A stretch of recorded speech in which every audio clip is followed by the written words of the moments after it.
We are live. It's 5 p.m. Eastern Standard Time in the eastern part of the United States, which means what? It's cocktail hour. Cocktail hour. Cheers. Cheers. Hey, everybody. It's silver-haired, bronze-age babe here with my friend Rob, and we are here to talk about, let me see if I can do it. There we go. We are here to talk about the Superman. And I'm going to give a little preamble. Wait, I'm sorry, what? Yeah, it's like... Did I show up for the right show? You are on the right show. You are. And hello in the chat to Magic Lasso. Yeah. Good to see you. And Rob Gobble Gobble. Rob, would you like to tell the nice people about your spectacles, or are we jumping the gun on why you have those on? Well, some people, these are, if you look, so instead of wearing my normal mask, if you look, I'm going to see if I can do this so I can cover my face. These are it says Phantom Zone Vision. Okay. And these are part of what we're going to talk about. They are. And before we start talking about it, we got to say hello to Werewolf by Lunchtime, who says it's 6 a.m. in Oz. Stayed up all night for you guys. Wow. Man. We love you. I salute Thank you. Yeah, we salute you. God. I can barely stay awake at 9 p.m. But you know, I wake up at 5:30. Yeah, there you go. So, well, thanks you guys for being here. We appreciate it. So you are invited to a little book club that Rob and I are going to have basically in front of you.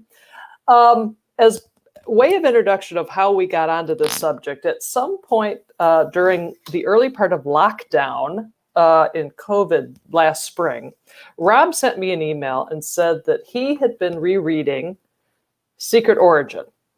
And did I know it? And I said, no. And he said, you should. So I said, I'll ask the Amazonians to send me a copy of it. And they did. And then I said to Rob, I love this. This is amazing. And so what we're going to do is have Rob walk me through. And Rob has also suggested other Geoff Johns. This is written by Geoff Johns. He's also brought me into the Geoff Johns universe of Superman from 15 years ago. And so we're going to talk about that bit of the canon, and I've read everything that we're going to talk about. So Rob, why don't you kick us off with wherever you want to start, if you want to start with the Secret Origin or wherever, because I can follow you. Yeah. This is like Sarah said, this is kind of how we are when we talk about book club. Only our book club isn't comic book club. But no, it should be. We can't get anyone to agree with us to do it. So no. But the stories that we're specifically talking about are the Superman stories that ran in 2006 through about 2010, written by Geoff Johns. Specifically, we're talking about Superman Last Son, Escape from Bizarro World, Superman and the Legion of Superheroes, Superman and Brainiac, and Superman Secret Origin. And that's kind of how they were published. And what was happening at the time was that Geoff Johns had just wrote the sequel to Crisis on Infinite Earths, where in the original Crisis on Infinite Earths, they sort of put a sunset on the Silver Age. And it was the beginning of the kind of the modern age. I mean, some people now created the Bronze Age, but at the time we didn't quite call it that. But it was sort of this time of getting rid of the elements such as no more Kryptonians. Yeah. Sorry, I'm laughing at this comment here by Werewolf by Lunchtime saying, I'm scared that Rob can see me in my underwear with those glasses. You weren't supposed to figure that out, Werewolf. Exactly. He's on to you, Rob. I know. Well, there's actually a good reference to that a couple of times with the X-ray vision in here. Yeah. Geoff Johns was sort of tasked with relaunching kind of modernizing the Silver Age elements. At the time John Byrne launched Superman, they said no Superboy, no Super Pets, no Supergirl, no affiliation with the Legion of Superheroes. no other Kryptonians. And so as a result, all the characters like General Zod, Supergirl, the Legion, they were always kind of a mishmash. Yeah. And so Infinite Crisis was an attempt to bring back the Silver Age elements both in Superman and in Wonder Woman. And at the same time, concurrently, Grant Morrison really brought in some of the Silver Age elements with his run on Batman. Okay. And it was just kind of an exciting time because those Silver Age elements actually are really quite fascinating when you modernize them. Right.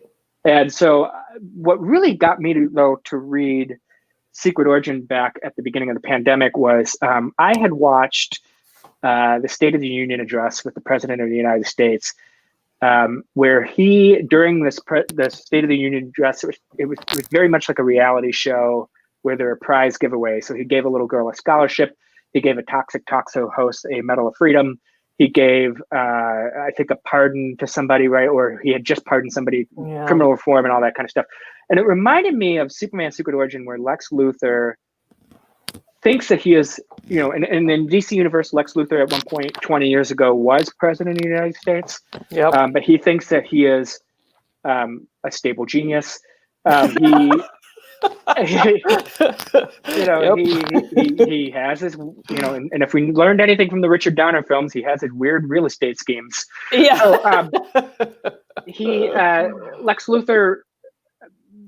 Lex Luthor has a few perspectives in this, and ultimately what it comes down to is they bring back Lex Luthor to having grown up in Smallville.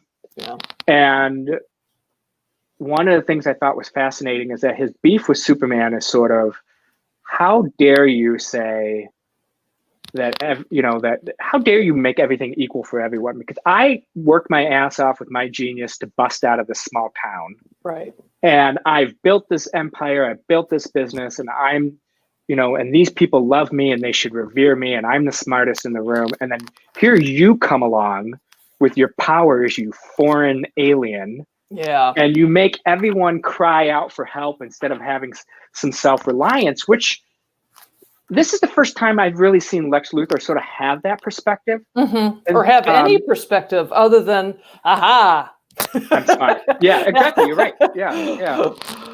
So that's how I kind of started getting into this. And then I hadn't intended to reread these until, Sarah, you kind of on your own were like, oh, I went and got all these other things. So well, I have the folks on my channel to thank, because after I read this, I did a video on the YouTube channel talking a little bit about why I loved it, but I also focused on the villains that they chose in here. Parasite, which I've always loved, but also Metallo. So if you want to see my first video on that, I think it's the one called I Heart Metallo.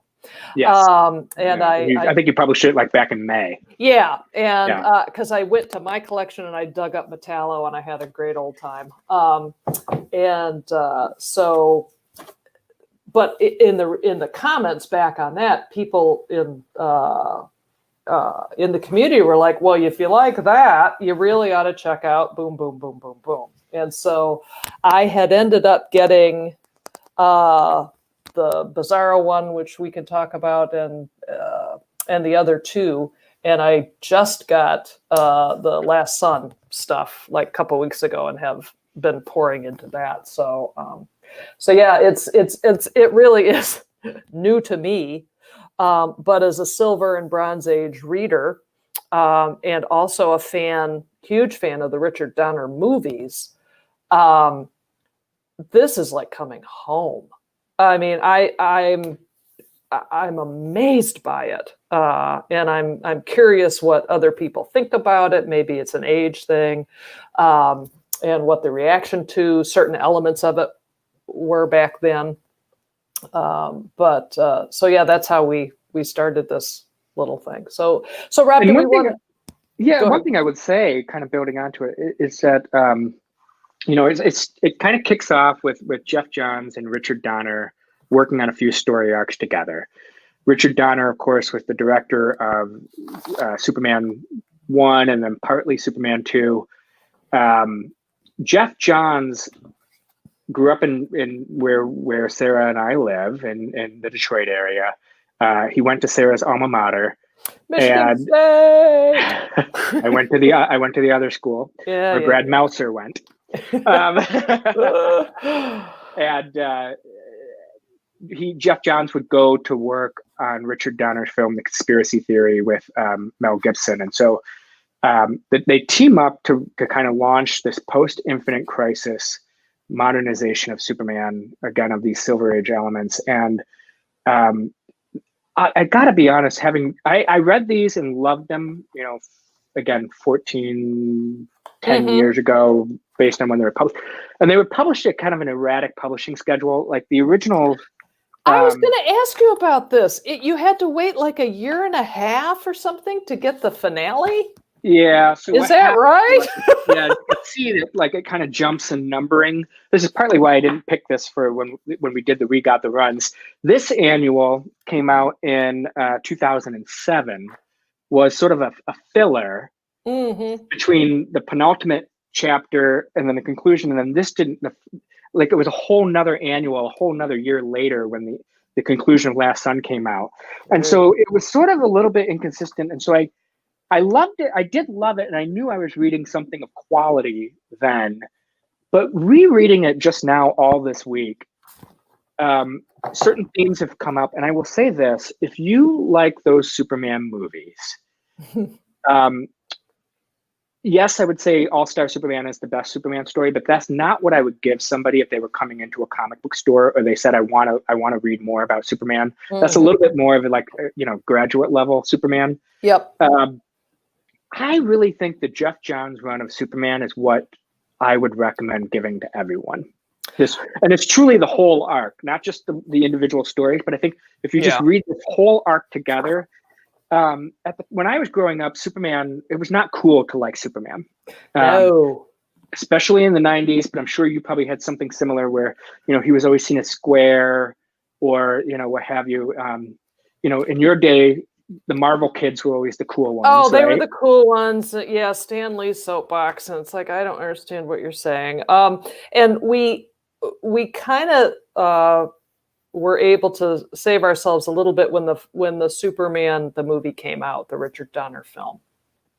Which is a great, it's on HBO right now. And if anyone hasn't seen it in a long time, Run, Don't Walk. It's the template for all the modern superhero films. It really is, and it holds up. You can watch it today and be delighted by it, I think. And what struck me as I read through these issues, what I loved about this is how the iconography that was in that film of what the Phantom Zone was, how it operated, what it looked like, those triangles that they just sucked these people into. Sorry, my ring light is ringing. I think that's brilliant. You didn't, correct me if I'm wrong, but you didn't have in any of the Superman comics before that film, the Phantom Zone portrayed that way. And no, so it was always a projector. It was, like a spotlight. Exactly. So to be able to, and I just think that it was so, it's like a wonderful and perfect addition to the Superman canon to take something that was created for the film and rather than putting it into, exactly. And the Fortress of Solitude, the crystals. Yeah.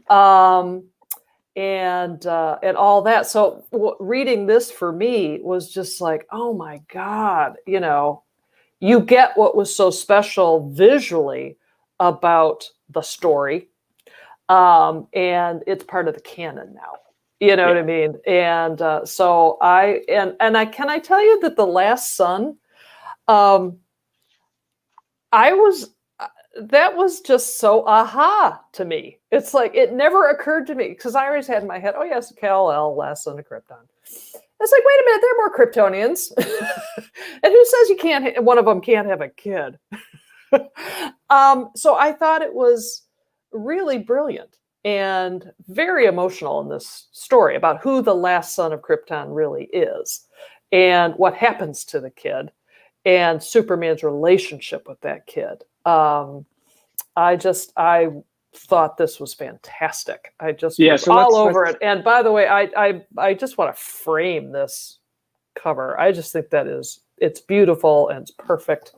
And like these action sequences, this is very much the kind of wide. So this is very appropriate for anyone who loves the Superman film, because this is very much kind of widescreen action, which was kind of the visual style. Like we talked about widescreen action in the Darwin Cook issue, but around the year 2000, comic books really moved toward this format. And instead of doing like thought bubbles, they really moved toward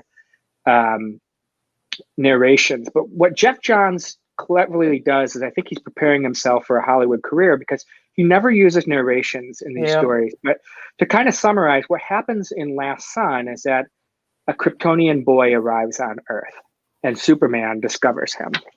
And Superman is shocked. Of course, he gets taken by the government, and Superman is shocked to see that the boy has powers, and then he begins to speak Kryptonese. And he's just wondering, what is the mystery of how the heck did this boy get here? And as a result, what kind of happens is that Superman kind of kidnaps the child when he realizes that the government moves Superman.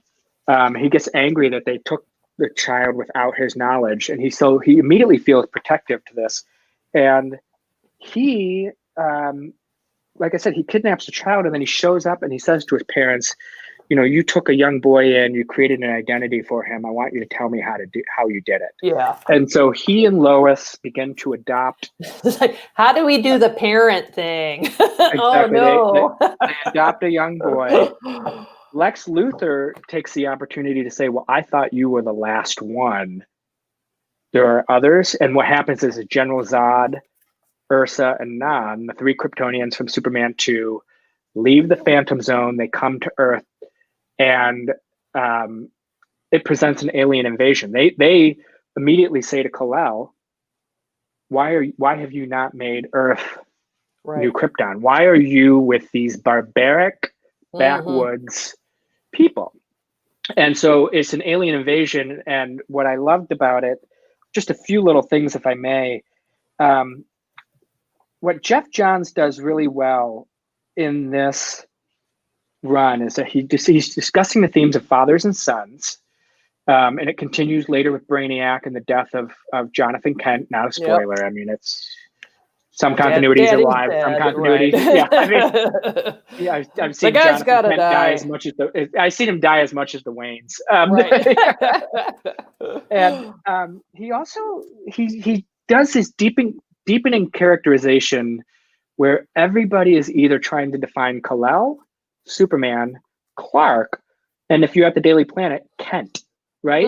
So it's almost like there's these four different things, and we see the differences in character all in how they view this one centralized character. And what ends up kind of coming about it is that he is who he is, but he's true to his values. And in each issue, I loved how they would just do the little recap of, rocketed from the Doom planet Krypton, these little summaries of who he was, and it would say truth, justice, and the American way. But right away, even in this hologram, Jor-El is saying, you are on Earth, but you are not one of them. And later Brainiac would say, I don't know why they call you Superman. You're not a man and you're barely super. Right. And all along the way, people are making jokes like, of all the people in Metropolis for Lois Lane to marry, should they pick Clark Kent, this doof? Right. And when he's a little kid, they're showing these things, with the Legion of Superheroes, like, God, he's so sensitive. He's afraid of everything. And so everybody in all of these thread of stories is defining this character. And it is fascinating that through that, the characterization drives the conflict. And out of that, my appreciation for Superman grew, where I realized, I'm like, this is my favorite superhero. I know it's uncool to say it, but this is my favorite superhero. I have to tell you, reading these, I came to the same conclusion, and the other thing I got by reading, actually this one in particular, I think Kal-El would have been miserable on Krypton. I think he's too sensitive. I think the Kryptonians are just these, Myers-Briggs thinkers. You know what I mean? I think Well, they're argumentative, and I just don't know if Kal-El would have been a happy Kryptonian. I think, he may have had a better run on Earth. And, he would have been a vastly different Kryptonian. I wouldn't say he was sensitive only in the sense that, part of the sensitivity is the act, but he wouldn't be perhaps as conscientious. Yeah. And that all comes from the upbringing. And these stories really kind of emphasize the upbringing that Mom, Pa Kent gave him. Because quite frankly, if he was bullied, like in the John Byrne version, he was actually like, one of the reasons why I kind of like it is that he wasn't Superboy, but he didn't have his powers until he was like 18. Yeah. So he was, the handsome football quarterback that Superman looks like, right? Yeah. And, so it could be, and then he gets his powers kind of like a mutant. And so then it's kind of believable that he would be good because he was already a good person and he wasn't superior. If you kind of go with the Richard Donner film and just had this powerful person who was bullied, then he would have grown up to be a Columbine killer.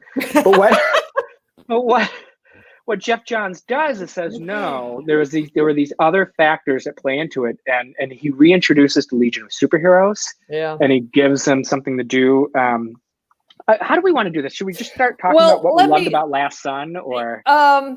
Let's, I think we've kind of covered Last Son. How about, the next, I think, published-wise was the Bizarro World ones. I don't have that much to say about them, and I'll tell you why. Okay. Well, first of all, before I tell you why, let me say hello to Joe47771. Hello. And Luxinda Swirl, my buddy, is here. So thanks, you guys, for joining us. So I'm going to tell you that I have never really loved Bizarro. And I didn't really... This didn't change my mind a whole lot. Really? I know. I'm a bad Superman fan. Well, they were introduced right away that he's like Frankenstein's monster. If you've read Frankenstein, you know that he, the little girl's picking flowers and Bizarro throws her. Yeah. Excuse me, Frankenstein throws her into the river. In this case, Bizarro throws her into a building. What I loved about this is the art. This is Eric Powell, who I don't know if he's done a lot of DC. This may have been the only DC he's ever done. He does like a zombie series for Dark Horse called The Goon. Okay. So he was kind of the perfect fit for, again, a very cinematic Bizarro story where, once again, in this one, Kal-El is defined as Bizarro, this smooth-skinned monster. And what he does is Bizarro knows that Superman has the Sunstone and it has the holograms of Jor-El and the crystals. So Bizarro flies to Smallville, kidnaps Pa Kent, again, fathers and sons. Fathers and sons, I mean. And he sticks Pa Kent behind like glass, pretending that he's part of the thing. And then, of course, he's making these things. And I just, this horrifying Bizarro Lois, I mean, that was terrifying. I actually really liked this story quite a bit. I thought it was funny. But you didn't do anything. It just kind of lays there. Bizarro has always laid there for me. Okay. I am sad to say. While you look for other panels to show, I do want to share what Werewolf by Lunchtime is saying. I think Superman is the hardest superhero to write, which is why we've had so many imaginary tales stories in the 60s. Yeah. I think it's been a struggle, which is probably, isn't that in the 50s and 60s why they kept adding Crypto and the blues and the reds and, everything else to the Superman canon. But I think it's hard to deal with a character who's so good, Yeah. When you say good, you mean noble. Noble. Like virtuously. Yeah. Very virtuous. And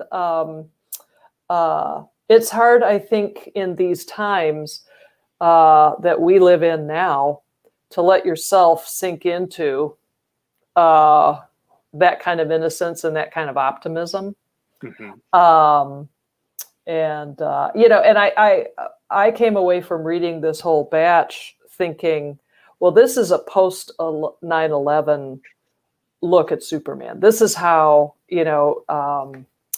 as the as the American century has ended, and as we're watching our culture very change. I'm not going to say decline, but we are in the throes of major change.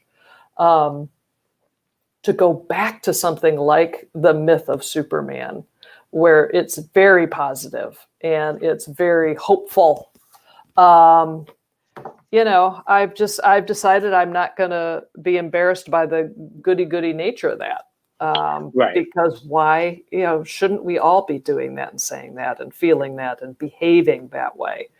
And what I like about Superman is that I don't think in any of these he's much to Luther's claim otherwise. Like, Superman doesn't say, don't follow me. He's like, I'm here to help you. I am not your savior. I am not, leading the band here. I can help. So. Well, and he says that particularly in Secret Origin. At one point, he's kind of being attacked, and there's a mob of Metropolonians. I don't know what you would call them, but they kind of ask Superman, "What can we do to help?" And he kind of says, "I need you to kind of take care of yourself." Because what I liked about this run is that Geoff Johns gives Lex Luthor this perspective of, again, sort of this perspective of, I grew up in a small town. I escaped the small town. How dare you believe in this equality for everybody? Right. And I want people to help themselves, that mankind is better. Here you are, you come off as this genetic superior, and you think we're so inferior, and I'm going to show you wrong. And that's a very strong point of view for Lex. And it gets re-emphasized. Again, that's Lex. We see how Lex is defining Superman, and Zod is sort of like, why are you pretending to be Clark Kent and pretending to be so weak when you could take over these people and lead them? Yeah. And in the Legion of Superheroes, is perhaps, you're kind of talking a little bit about the politics, but the Legion of Superheroes is perhaps the most political of the stories. Aliens go home, and what happens is through misinformation 1,000 years later, there's a complete misinformation campaign where Earthman, that fascist up front, has managed to convince everyone that Superman was earthbound and that Mother Earth gave him his powers, and that the Legion of Superheroes and all these aliens are wrong. Yeah. And one of the things that I think Geoff Johns does really, really well is, again, I said he's using characterization to drive the conflict. One of the things that I think he does really well is also use sort of the contradictions within the characters to drive the stories. So in the Legion of Superheroes, one of the issues is and Sarah, if you kind of go back to me, you see the 1960s future that was designed for, there's not a single person of color on this spread. Right. So if you're telling me that the future is all Hitler youth, there's a problem. So what ends up happening is Geoff Johns explores the racism and xenophobia of this group that's supposed to be incredibly diverse aliens from different planets. And it's one of the reasons why I've never really warmed up to the Legion of Superheroes. But this fascist takes over, and they try to convince Earth that aliens are wrong. And what ends up happening is that Earth is sort of shut off from its allied planets to the point where the allied planets are about to attack it and say, screw these backwoods people, and we're going to attack the planet. And so they bring Superman into the future. There's a red sun. He has no powers. And there's this great moment where he's like, I'll take care of this. And he goes to hold up his hand, and the bullet goes through his hand. He's like, what the heck? Yeah. And they explain that this is why we didn't bring you here. We're under a red sun. And so, yes, it is Werewolf. It is Gary Frank doing the art in this, and it's fantastic. I like the art in this one a lot better than the Bizarro art. Yeah. I will say though that and the thing I want to say about a couple things about this particular run, the beginning of this thing is shocking as all hell, because you think you're getting a retelling of either Superman's life on Earth or someone similar. Right. But it An takes alien crash lands. an alien crash lands into Smallville. Into right? Smallville, and a couple find him, and it's an alien child. What do? We do what all law-abiding citizens would, Mara. We kill it. Yeah. I mean, are you in or what? I was. Yeah, and it's kind of showing how America changes. So again, echoes of Last Son. The themes are child comes to Earth, right? So we see it with Chris Kent. They name the boy Chris after Christopher Reeve. Yep. We see it with Legion of Superheroes and how it gets twisted. So again, he's using these different characterizations to drive this. One of the things about the Gary Frank art, so Andy Kubert draws Last Son, Eric Powell draws Escape from the Bizarre World, and then the remaining three, Legion, Brainiac, and Secret Origin, are all drawn by Gary Frank. And what's great about the Gary Frank is that his Superman, his Clark Kent, looks like Christopher Reeve. What was the reaction to that? I think everyone loved it. Good. Honestly. Yeah, I'm Reeve relieved. had just died a few years before that. And so I think we were all here for it. Now, some people don't like how Gary Frank draws the women. They kind of say they tend to look a little older. How many boobs could? Oh my God! I just was like, really? Boobs. Look at the boobs. Yeah. Like, okay, that's fine. Whatever. Anyway, but yeah, the Legion. I've talked about it before, that there are so many of them that I kind of lose track of who they are, what their relationship is to each other. But this story, I really, really liked it. I did think the authoritarianism taking hold. At first I was like, God, how did he know 15 years ago? But then it's like, listen, that is universal. That is universal story material. You know, the lies in. And did you notice there's a character who looks like Betsy DeVos in here? Because they talk about indoctrination in schools, and she's blonde and the glasses. She looks just like Betsy DeVos. We can say that because she's from Michigan. So it's bizarrely prescient. It's weird. It's just weird. And again, this really captures the spirit, because what I've now realized, and I think part of my politics have changed. When you and I first met, I think I might have been a Republican, because you grew up in the you grew up in the Reagan era. You go to business school, the '90s, the collapse of the Cold War, and the rise of technology. You believe in business, and around this period, and then around 2008, my views start to change. But with the authoritarianism, it might seem a little bit on the nose, but remember, when he's introduced. He's not true justice in the American way. He's introduced in Action Comics #1 as champion of the oppressed. Right. And he's fighting corruption. And he's created by two Jewish boys, immigrants, whose families had to flee Europe and the authoritarianism and the xenophobia there. And so that's who this character is. He's representing. I mean, he's representing the. The rise and fall of dictatorships is nothing new. Right. It has happened, centuries and centuries before. It'll happen beyond our time. But it seems to me that they are also defeated with the same concepts, which is inclusion and intelligence and truth and cooperation. Yep. So to have this mythological character tackle that kind of story, I loved it. I was really pretty impressed with this particular set of stories. I thought it was great, and it has a lot of humor. I mean, the thing about the Legions, like, they are the Bickersons. I mean, oh my God, it's like, and to the point where sometimes I'm just like, you don't have that much. That is the hard part of having a multi-character Charlie's Angels kind of thing going on, where you have to have them divvy up lines of dialogue, divvy up bits of exposition. I've never thought the group stuff was clean, and I get that it's hard, from a writing standpoint to do that. I think they managed it as well as they could in that one. So So yeah, should we talk about the Brainiac one?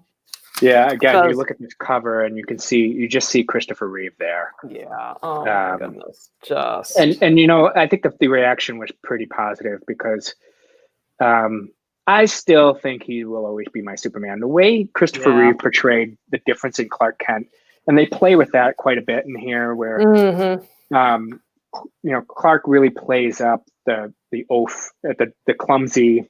Yeah, Oh, my guy, I got a spot on my tie, or right, oh, that there was mustard and onions on my hot dog. I've got indigestion. I got to run. right. I I have it an really inner plays. earache. I have to go. Yeah, it really plays those elements up. But what's great about this is that this time around, Lois is in on it. Yeah. And they're married, and there's times where she covers for him. Mm-hmm. The thing I want to say about Brainiac right away is that this is one of the most horrific versions of Brainiac, where the Yeah. silliest thing of like the Scary. bottle city of Condor becomes truly scary. And you can see right away in this first page. Yeah. I mean, these Brainiac probes are like combination of Terminator and Alien. Yeah. You know what I mean? Like Yeah. it is that dark 80s science fiction. And Yep. it brings back Zod. You see Zod and Ursa and Nan on Krypton. Mm-hmm. And so it plays up all these themes that had happened in Last Sun. They all kind of pay off here Yeah. in Brainiac. Now you read Brainiac quite a bit in the Bronze Age and the Silver Age. Sorry, this is the one panel I was looking for earlier of Lois Lane here, where I just think she's gorgeous. It's not quite Yeah. Margot Kidder, but it's close enough. Yeah. Yeah, this Brainiac, it's Brainiac in the Silver Age. His first appearance, I love his second appearance in a Lois Lane book, and one of my favorite panels of all time is when he appears and he basically says something like, "How you doing, super idiot?" or something. You know what I mean? He's just poking him, and is he has a lot of humor for my evil plan. Isn't he the one with the monkey too? Isn't he? He has a pet monkey. Yep. So I actually like how they've moved the character over the decades. A superhero is only as good as the big bad. A story is only as good as your villain. And I thought this run was terrific. I like the Brainiac character. I really do. I thought also just the stuff on Earth, the planet newsroom, Jonathan Kent, bites it in this issue. And I thought that death, as opposed to the film, the first one, the Christopher Reeve, where he just kind of plots us with a heart attack after saying something nice. Jonathan Kent gets the heroic death that the character deserves, I think. And so that was kind of nice. Supergirl, I hated in this. I mean, oh my God, she just came off like a midriff, little valley girl who's crybabying the entire time. Go ahead. Well, I feel bad for Supergirl because she remembers what. So we should say what's different about Brainiac, because that also kind of plays into Supergirl, which is it kind of follows the Superman the Animated Series, where they tie Brainiac into Krypton. And what Brainiac is doing is that all the Brainiacs that we've met before, it's also a way for Geoff Johns to use kind of that Swamp Thing anatomy lesson ability to retcon by saying whatever you saw before wasn't the real one. They were just probes. Yeah. And what this Brainiac is doing is that he is bottling cities up and he's keeping them, and then he's stripping them for knowledge. Yeah. And at one point in the Legion of Superheroes, when the Legion and Superman land on Kulu, that's the planet that Brainiac is from, all the Brainiacs see Superman and they say new knowledge, and they go to attack him. Yeah. And so it's strip mining. And I'm using that word specifically because this Brainiac is effectively, if the Legion superhero story is about authoritarianism, this Brainiac is about colonization. Yeah. That he's going out to other planets, and he's, basically judging these things as being inferior, and he's thinking he's also saving all of these civilizations by bottling up, because he's like, well, the knowledge lives in me. Yeah. But he looks at Earth and he's like, why the hell would you be on this mud ball? What could you possibly get from it? What is it? Why here? And so this villain stands in for the evils of colonization. And I think that was a really interesting perspective that had not been there before. Absolutely. Let me go back into the chat. Werewolf is asking, what are the issue numbers? I'm happy to tell you. The Last Sun is action, starts with 844. Action 844 through 850. No. It's not sequential. Oh my goodness. Yeah, can I, if you don't mind, let me leave this one just to help you guys. You're going to want to buy issue 840 action. These are all in Action Comics. 844, 845. Okay, this is still Last Sun, even though it's Bizarro. There's this great moment where Superman has to team up with Lex Luthor to kill Kryptonians, and Metallo and Parasite have the most fun killing Kryptonians in their lifetime. So then the next issue is 846. Okay, so it's 844 to 846. Then it skips. Now I have those other issues. We can talk about this. If you can find the 851 is the next part of Last Sun that has the 3D glasses, because the Superman goes into the Phantom Zone, and it is so much fun. You can read it without 3D glasses, but it's fun to be in the Phantom Zone with 3D. Then what happens is Andy Kubert gets sick. The story takes a pause. Geoff Johns and Richard Donner team up with a bunch of other artists that kind of, these stories add context. And they add color. And Sarah, look, checkerboards. I was just going to go checks. What number is that? I need that. So this is Action Comics Annual number 10. I highly recommend this because what it does is that it has The Many Deaths of Superman. It's a story narrated by Lex, who is Clark Kent's big brother, which talks about Mon-El. Mystery Under a Blue Sun, illustrated by Joe Kubert. And it talks a little bit about the Blue Sun, which plays into the Bizarro story. The Criminals of Krypton, which is sort of the origin of General Zod, Ursa, and Nan. And then the Deadliest Forms of Kryptonite.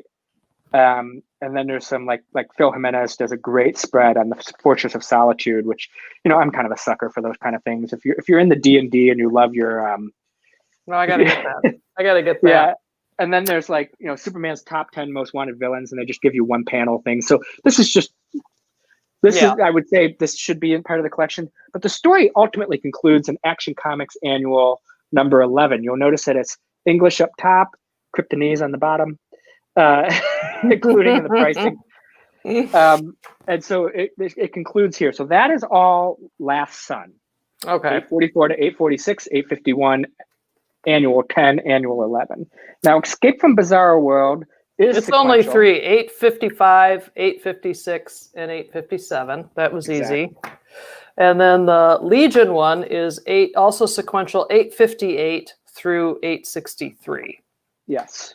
And that is sequential and worth it. I mean, I suppose there's also in trade paperbacks, but there are the trades. And then the Brainiac one is 866 through 870. Okay, those are in Action Comics. And then there's the 6-issue miniseries called Superman Secret Origin. So you can get that either as a trade, or you would search for Superman Secret Origin by Geoff Johns. Yeah. Where by lunchtime it says notes have been made. Good. I'm glad we can help you. So in the questions, Joe was asking is Wonder Woman better than Superman? Now, of course, Magic Lasso said, well, yes, because he loves Wonder Woman, but don't tell SHBAB or Rob. I actually think they are of a pair. I think the Wonder Woman and the Superman the movie, they're intertwined in my heart. I know Patty Jenkins credited Richard Donner with talking with her and helping her. And Geoff Johns helped produce. Geoff Johns, the writer of Superman, helped produce that Wonder Woman movie. Well, and that's kind of, I guess, what I want to wind up with in terms of this whole batch. It seems to me, Geoff Johns and crew gave me the sequels to that Superman, the movie that I always wanted. I didn't know I wanted them. I mean, what would I give? What would you give to have instead of Superman's, the second movie was good. Not as good as the first, in my opinion. Well, Richard Donner got fired. He got fired. The director, yeah. It became a mess. Yeah. But instead of 3, 4, 5, 6, and however many, I mean, why wouldn't we? Why not? Why not do this? Why not even do a Bizarro? I might even like it. And that, when you talk about being so cinematic, it's just, I really appreciate how the canon has, like I said before, has been added to by not being, bound by whatever medium something first showed up in. If a good idea showed up in a TV show, we'll take it. If a great idea showed up in a film, I'll take it. If it showed up in the letter to the editor column, from an old book, I'll take it. So I really appreciate that about all of these Geoff Johns looks at and takes on Superman. It really is, like you say, it's so cinematic. Right. And it is absolutely the other movies in that run I wanted. Yeah, I mean, if somebody were to ask you, how do I get into Superman? I think Superman the Animated Series would be a fair answer. But I would almost say, for like my brother who grew up on Christopher Reeve's Superman, it's like we watch Superman the movie and then read these. And if you kind of follow the Marvel Cinematic Universe formula, where the Marvel Cinematic Universe, what they do so well is that, like, Iron Man 3 is a Christmas movie. Ant-Man is a heist movie. So they take movie genres and they apply it. And what, Legion of Superhero is a war film.